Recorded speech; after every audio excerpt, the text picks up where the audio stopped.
Olá, sou Jorge Avancini, especialista em marketing esportivo, palestrante e consultor. No 10º programa do canal do Avancini, nessa segunda temporada, eu estou trazendo hoje o meu amigo Sérgio Milos. Sérgio Milos é administrador de empresa formada pela Faculdade Porto Alegrense, aqui no Rio Grande do Sul, e também com pós-graduação na área de administração pela Universidade Federal do Rio de Janeiro. O Sérgio hoje atua num segmento muito importante que é educação financeira. E eu trago esse tema, né, com o Sérgio porque eu que convivo há muito tempo no futebol, principalmente com os garotos da base, como é que um garoto se organiza, Sérgio? Bem-vindo em primeiro lugar, né? Prazer estar contigo aqui no programa. E qual é a primeira pergunta, Sérgio? Como é que um garoto, lá com seus 14, 15 anos que começa nesse sonho que é o futebol, mas que na realidade a gente sabe que talvez somente menos de 1% vai chegar a ser um Neymar, um Cristiano Ronaldo, e aí ter acesso a altos salários, a altas rendas, e com uma carreira muito curta, né? No máximo, se ele não tiver nenhuma lesão grave, nada, ele pode ir a 20 anos, né? Em função hoje do alto rendimento. Como é que esses inúmeros garotos espalhados aí pelo Brasil afora, e que às vezes com 14, 15 anos já estão tendo ajuda do clube financeira, e que geralmente vêm de famílias muito humildes, é o maior perfil, como é que esse garoto se prepara se caso ele não conseguir dar encaminhamento para a sua carreira? Bem-vindo ao programa. Perfeito, obrigado, Avancini. Bom, inicialmente eu diria assim, primeiro a gente tem que entender o que é educação financeira, que na verdade é, de alguma forma, ensinar as pessoas a ganhar dinheiro, a gastar esse dinheiro, a depois economizar e investir. Então, basicamente, esse conjunto, né, de habilidades, né? Eu diria assim, muitas vezes se fala em finanças pessoais, em planilha, aplicativo, enfim, uma série de coisas que não é o grande ponto. O grande ponto, quando se fala em finanças pessoais, a gente está falando de comportamento, atitude, né? Então, o aspecto, digamos assim, de ordem cultural, né? É uma mudança cultural, até porque tanto eu como tu, provavelmente, na nossa formação escolar, não tivemos tal tipo de educação. Eu acho que até hoje, né, Sérgio? Eu acho que as escolas e as universidades do Brasil não procuram formar nessa área. E nós somos frutos da inflação, né? Que muitos não lembram mais disso, né? De 80% ao mês, né? Que era pior ainda, acho que ainda te levava a não ter uma cultura de pensar no futuro, né? Não sei como é que tu vê isso. A gente já nota algumas alterações, por exemplo, tem editoras que produzem literatura para a juventude, tenridade, enfim, bastante literatura já para o jovem adulto, enfim. Bem, mas voltando ao ponto, eu diria assim, se a gente tivesse que dar uma mensagem para esse ambiente, né, no futebol, eu acho que tem muita semelhança, por exemplo, o que está sendo feito nas Forças Armadas. Os recrutas que vêm, tanto o Exército, a Marinha, a Aeronáutica, já tem programas de educação financeira. Isso hoje no Brasil. E hoje no Brasil já tem, dada a preocupação dessas instituições, né, com esse tipo de assunto, né? E acredito que no futebol dar uma formação integral, não só de corpo e mente, enfim. E Sérgio, como é que a gente faz isso? Porque está comprovado que no Brasil, né, os garotos, não é nem os garotos, né, as famílias, principalmente as famílias muito pobres, muito humildes, que têm às vezes um volume de filhos muito grandes, e tem lá um dos seus filhos que tem um talento um pouco a mais, né, então, e a grande expectativa de uma ascensão social é pelo futebol. Sim. Então muitas famílias acabam mandando seus garotos lá com 14, 15 anos para os clubes, né? Claro que eles passam por um processo de seleção para ver se ele tem as habilidades, porque vão ser desenvolvidas, e muitos desses garotos já cedo se afastam dos seus lares, vão morar nos clubes, e até às vezes com 15, 16 anos já estão indo para a Europa, né? Se ele tem um potencial muito grande. E já começa muitas vezes a receber apoio do clube financeiro, ajuda de custo, porque o clube tem interesse de manter aquele garoto até a idade que ele pode ir para a equipe profissional, que é a famosa, né, a formação. E esses garotos que de repente saem de uma dificuldade extrema, passam a ter um salário por seus padrões altos e acesso ao consumo de muitas coisas que não é normal. E as famílias também dependendo dessa renda para que eles sustentem os irmãos, os pais, enfim. Como é que você protege? Porque se nós estamos dizendo que menos de 1% desse universo aí ele vai ter o encarreiramento e a possibilidade de ganhar um grande salário, numa carreira que é de curtíssimo prazo. Como é que ele faz o pezinho de meia dele, né, na linguagem mais comum, para que, se amanhã ele não conseguir performar numa grande equipe, ter uma grande, um salário que ele possa, né, mudar a sua vida e a vida da sua família, como é que ele, qual é os cuidados, como é que o pai tem que cuidar? Porque eu vivo muito tempo, eu já vi pais que jogam toda a responsabilidade para esses filhos aí com 14 anos de que ele tem que sustentar a família. Tipo. Principalmente a minha experiência no Nordeste mostrou isso, é muito forte, né? Pois é, aí como eu te falei, tudo passa por uma mudança de mentalidade, né? Mudança cultural, né? Então, o que a gente tem feito é um trabalho de longo prazo de programas de reeducação financeira, né? Então, passar pelo significado do dinheiro, que o dinheiro não é um fim, o dinheiro é um meio, e que a pessoa tem que trabalhar muito também os objetivos da sua carreira, o que ele busca, né? Assim como tu colocaste, essa curta carreira, né? Que não é diferente de modelo ou outro... De qualquer outro atleta. Tudo que atletas, né? Outras modalidades, não só futebol, né? Então, assim, ó, é importante que a pessoa tenha essa visão e em cima dessa visão ele trabalhe o ganho, né? Sempre gastando menos do que ganha, tendo noções sobre o que fazer com as economias, aplicar bem o seu dinheiro, ter um comportamento adequado, né? Mas então, esse é o ponto que eu queria dizer. Existem situações de jogadores, com certeza, que se tornam personalidades. Tu sabe, por exemplo... Viram celebridades, né? Celebridade. Tu tem o Guga, por exemplo, que hoje, inclusive, é garoto propaganda até de uma corretora, né? Tu tem outros nomes, Gelli Bint, enfim. Certos momentos, a condição de educação financeira acaba desembocando até ele em constituir uma pessoa jurídica que vai fazer esses relacionamentos, os contratos, milionários, essa parte toda, quer dizer, ele passa a ter necessidade de ter um grupo de profissionais, contadores, advogados, né, para poder gerenciar essa parte toda. Mas o cerne da questão é muito a pessoa do atleta, em ter os princípios básicos, em fazer orçamentação da sua vida, ter o seu sonho definido, poupar e investir bem. Essa que é a ideia. Porque como tu colocou, como a carreira é curta, logo ali ele está num processo de aposentadoria, digamos assim. Esse atleta pode se tornar um comentador esportivo, ele pode se tornar um empresário, enfim, um treinador, um preparador físico, enfim. Todas as possibilidades. Agora, todas elas envolvem de alguma forma, direta ou indiretamente, o aspecto financeiro, né? Uhum. Eu queria aproveitar, porque eu sei que entre as tuas várias atividades, né, tu trabalha na área de consultoria, também focado na educação financeira, tu aplica cursos, tu faz palestras, e até orientações individuais, né? Claro que hoje talvez o teu perfil de cliente seja o pessoal já da terceira idade ou ainda que já está maduro, né? Como é que seria trazer, quer dizer, quais são os casos que te chamam mais atenção quando tu faz as tuas palestras, as tuas aulas, as tuas orientações nessa terceira idade, porque eu vejo que os aposentados no Brasil, a gente não foi preparado para essa situação, né? Porque tu sai de uma situação de mercado ativo, tendo uma remuneração, e hoje, se tu vai depender da aposentadoria do governo, não te atende às tuas demandas mínimas, porque começa a partir de outras coisas, né? Tu gasta com saúde, coisas que antes tu não tinha.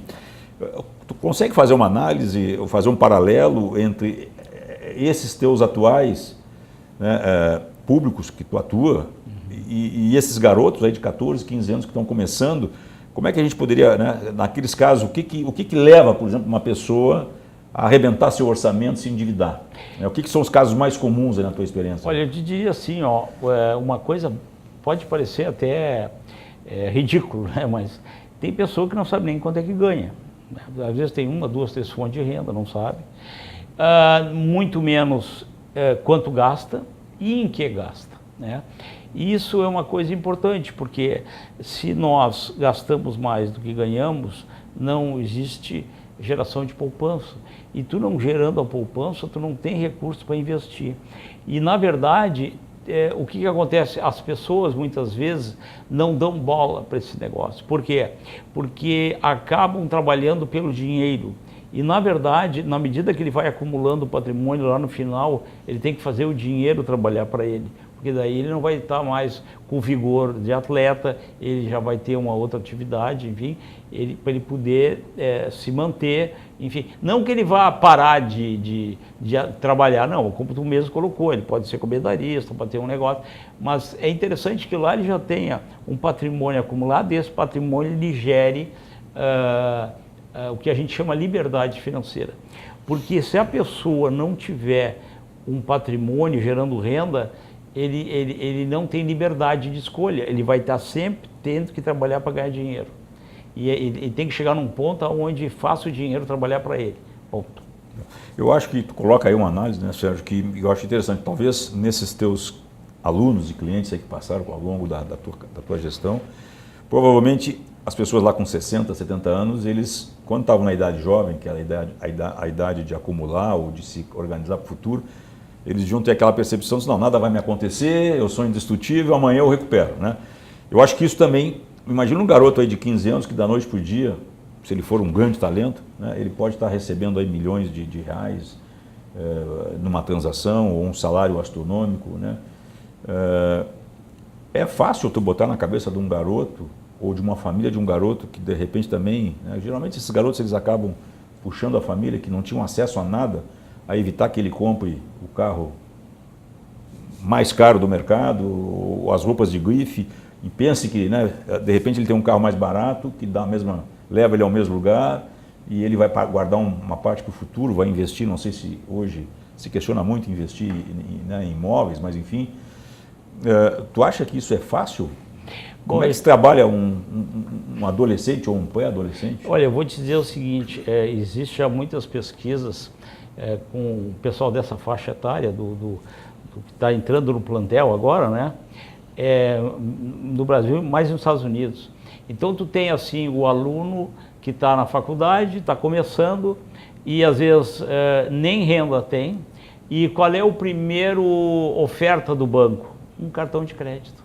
Quer dizer, é brincadeira. Já oferece o crédito na frente. Então, assim, é um negócio complicado, tá entendendo? E tem que haver, então, esse trabalho de conscientização, de mindset, que a gente chama de mentalidade, né? Para mostrar que o dinheiro é uma coisa importante, séria, né? E tem que ser levado em conta. Por exemplo, o Mike Tyson, por exemplo, que foi um dos grandes boxeadores, como acabou? Eu vou dar um exemplo que não é do esporte. Ele ganhou muito dinheiro na sua carreira? Michael Jackson se tornou um consumidor, aí já é meio doentio, né? Mas o problema hoje tem o endividado e o super endividado também. Qual é a diferença, Sérgio, de um de outro? A diferença é que um, digamos, ele fez o endividamento dele por um problema, um percurso, ou teve um acidente, uma doença, né? E o outro é quando existe uma compulsão pelo Então, o endividado é aquele que por algum problema na sua trajetória, ele teve que acabar tomando dinheiro em algum lugar para atender a doença de uma mãe, de um irmão, enfim, né? O que tu tem feito? Como é que tu trabalharia com hoje? Que tipo de, na tua expertise, na tua consultoria, como é que hoje tu pode trabalhar dentro de um clube de futebol? Assim, né? Ou de um clube, não necessariamente de futebol, mas que tem atletas jovens e que a gente sabe que tem uma carreira... Eu não sou mais aquele profissional que vai dar palestra, porque existe ainda vários, né, os educadores, os coaches financeiros que vão lá dar uma palestra, não. Eu monto programas de educação... Tu vai quase que... tailor-made, né? Na verdade, se monta o programa, ele é de longa duração, ano inteiro ou mais, né? E aí nós temos então os conceitos básicos para noções de como lidar com endividamento, superendividamento, como lidar com investimento, como fazer, e mais, é um esforço multidisciplinar, o Avancini. Nós temos economistas falando sobre noções básicas de economia. Por exemplo, se aumentar a taxa de juros, baixar a Selic, a correção do IPCA, como é que isso afeta a nossa vida? O profissional de economia ele vem e fala. Nós temos também psicólogas falando sobre psicologia financeira, pessoal.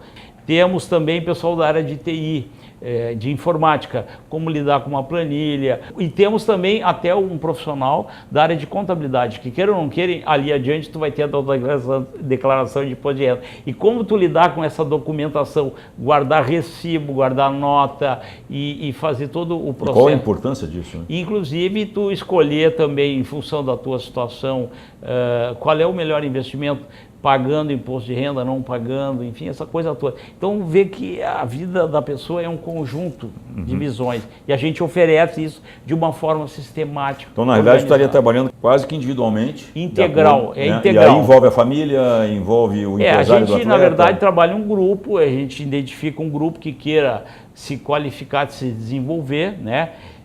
Como é que chama? Empower, né? Queira se empoderar sobre isso, não são todos, né? E a partir daí se trabalha. A gente convida colegas para falar sobre investimento em renda fixa, investimento em renda... Enfim, é uma coisa que vai mudando a cabeça. Como eu te falei, mudar a cultura não é do dia para a noite. Pois é, mas aí eu te pergunto assim, tu estava colocando aqui uma série de termos que para nós, né, que tivemos a possibilidade de ter uma boa formação acadêmica, trabalhamos em empresas e tal, pô, quando tu fala em taxa Selic, juro, né? Pô, legal. Agora, pô, imagina pegar um garoto humilde, como é que tu vai conversar com esse garoto, né, com 14, 15 anos, como é que tu vai abordar com toda a tua estrutura? Isso aí assusta, não assusta? Na verdade, o que a gente tem? A gente faz muita pesquisa a nível do Brasil e fora. Nós temos um material que foi desenvolvido pelo Banco Central chileno, muito bom, Economia para Todos, é uma publicação onde ali tem noções básicas e a partir dali a gente desenvolve esse conteúdo em português, é óbvio, para, digamos assim, inteirar as pessoas sobre economia, conceitos básicos e como é que isso bate na pessoa, né? Se aumentou a inflação, diminuiu, enfim, essa parte toda, taxa de juros, essas coisas básicas. Aí tu começa a ensinar para que o garoto comece a conviver. E ele também, de alguma maneira, vai ter que inteirar, né? Não é só pegar o cartão e chegar na loja e gastar, né? Ele tem que também na verdade, pensar no a gente futuro, né? também oferece sugestões de alguns textos para ele ler, enfim. Mas essa gurizada nova, eu te diria que é muito esperta. Eles pegam a coisa... Tem o doutor do Google. Também, mas são muito espertos. Desde que ele consiga enxergar a importância de poupar, pensando num futuro, independente se ele vai ser um grande ídolo, uma grande e se ele consegue ver que através da educação financeira ele vai alcançar os objetivos e metas que ele tem, pessoais ou em termos até junto com a sua família, ele vai realmente se comprometer com essa mudança. No início da nossa conversa, Sérgio, tu trouxe alguns exemplos que eu achei interessante, eu queria que tu aprofundasse um pouquinho mais. Tu trouxe o exemplo das Forças Armadas, sim, né? Sim. Que já preocupadas com seus recrutas, que na realidade, se nós considerar as Forças Armadas, elas não têm classe, né? Qualquer pode ser uma pessoa extremamente humilde, como pode ser um filho de uma família muito rica, ele vai estar passando. Hoje não, mas eu sou da época que o serviço militar era obrigatório, né? E o recruta, de certa forma, né, ele tem um perfil, embora um pouco já com 18, 19 anos, ele já está numa fase já mais madura do que o garoto de 14, 15. Onde é que foi, que tu acha que foi o pulo do gato? Por que as Forças Armadas Brasileiras, a Marinha e o Exército se preocuparam com isso? Que provavelmente deve ter tido lá nas suas tropas, né, soldados endividados, né, até porque o consumo hoje está muito fácil. O que tu poderia trazer assim de importante que foi identificado pelas Forças Armadas, que está aplicada hoje e que de repente este modelo poderia ser de algum cara adaptado para levar isso para o mundo do esporte, para esses jovens atletas? Eu te faria uma analogia. Tu como profissional do esporte, tu acha que um atleta com problema de endividamento, ele vai render bem no campo? A preocupação dele, de algum momento, isso vai psicologicamente começa a afetar. Por causa da família, enfim. Na parte militar é a mesma coisa. O militar ele não vai ter um bom desempenho porque ele vai ter, até mesmo nas empresas, né? Se o cara está com algum problema, o desempenho dele fica afetado. Quer dizer, por isso se diz a tranquilidade financeira, né? A gente busca com a educação a pessoa ter tranquilidade, ou seja, liberdade financeira, ela poder fazer o que ele quer dentro da sua realidade do financeira, né? Legal. Sérgio, infelizmente estamos chegando ao final aqui do nosso programa. Qual seria a tua mensagem, né, para todo esse universo de jovens atletas que sonham um dia chegar ao estrelato, né, nas suas atividades profissionais, mas sempre lutando contra algumas adversidades, que é carreira de curto prazo, alto risco de uma lesão, né, de ficar afastado. morar longe de casa, várias coisas, né? Então, o que na tua experiência aí, nessa vivência longa? Eu diria assim, ó, a vida da gente, ela é formada de vários aspectos, né? Tem o aspecto familiar, tem relacionamento afetivo. Um deles é o aspecto financeiro, junto com a saúde, né? Então, assim, ó, da mesma forma que a gente cuida de cada um deles, saúde, um exercício, relacionamento com a família, cuidar dessa parte, a parte financeira não é diferente, né? A pessoa tem que, de alguma forma, se desenvolver, tomar contato. Existe muita coisa hoje gratuita na internet, literatura, enfim, muita coisa. Tem que, digamos, alocar uma parte do seu tempo para se manter atualizado.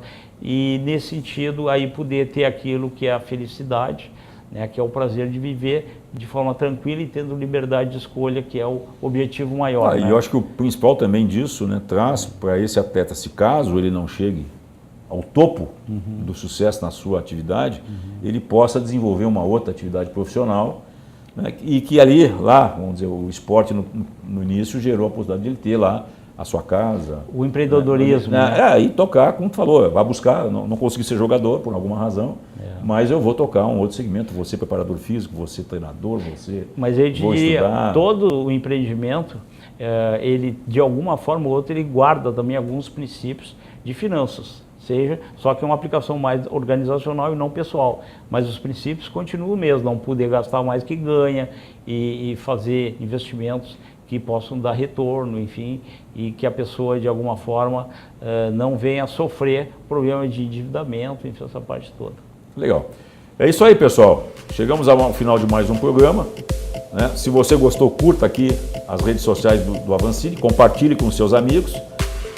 Estivemos com o Sérgio Milos falando sobre educação financeira, principalmente para jovens atletas que sonham um dia ser grandes jogadores, com grandes, né, com tudo que traz a fama de uma grande celebridade. Sérgio, muito obrigado. Eu que agradeço. Tá? Um forte abraço aí. Muito obrigado.